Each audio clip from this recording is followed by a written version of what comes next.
So I'm gonna take a spoon of this. And I'm gonna take a bite of this. I wanna hear about your life. Is that right? Who is Dr. Betty Mason? I grew up in Tulsa, Oklahoma. One of 6 children to Stacy and Carrie Hopkins. I finished Booker T. Washington High School. You were saying you were born 7 years after the Tulsa Race Massacre. Your mother and your family, they were in the middle of the riots. Her mother came home from work saying, "Get your things, we got to go." You were saying that you never heard about it until you got to college. Right. Why? I guess that's a question I never directly asked my mother. I think it speaks to the times.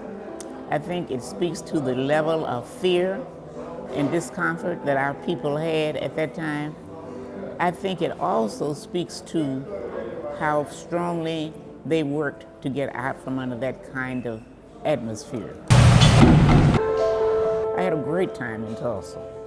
When I went off to college at Bishop College in Marshall, Texas, my mother packed us up and moved the family to Kansas City, Kansas. I was heartbroken because I loved Tulsa, Oklahoma. And reason not to. Graduated in '49, came back to Kansas City.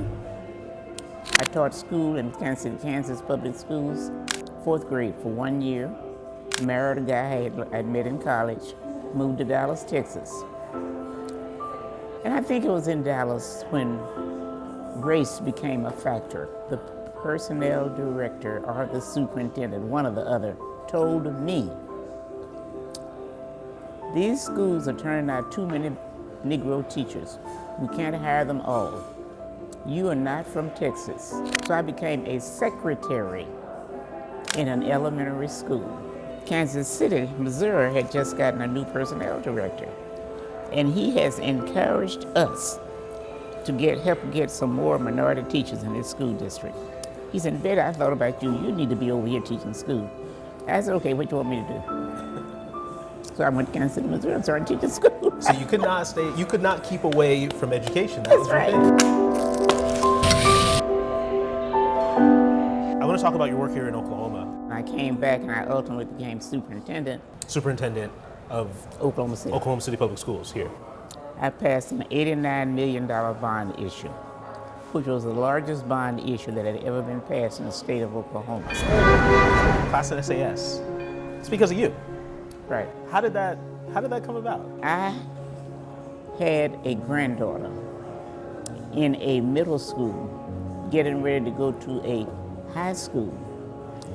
And I couldn't decide which one of those schools was good enough for her to go to. As I and Guy Sconzo, who was my assistant superintendent, began to talk about this, it evolved around gifted and talented talent as well as gifted and talented minds, you know.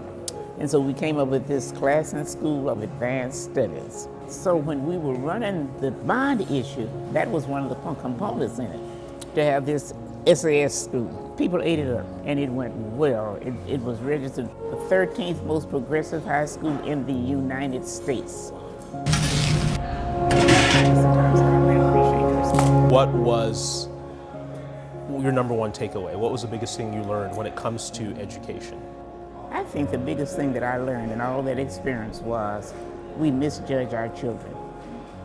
I just think if we need to start telling children that they can do it, they can rise to the top. Because when I was teaching reading, and that's when I came to that true realization.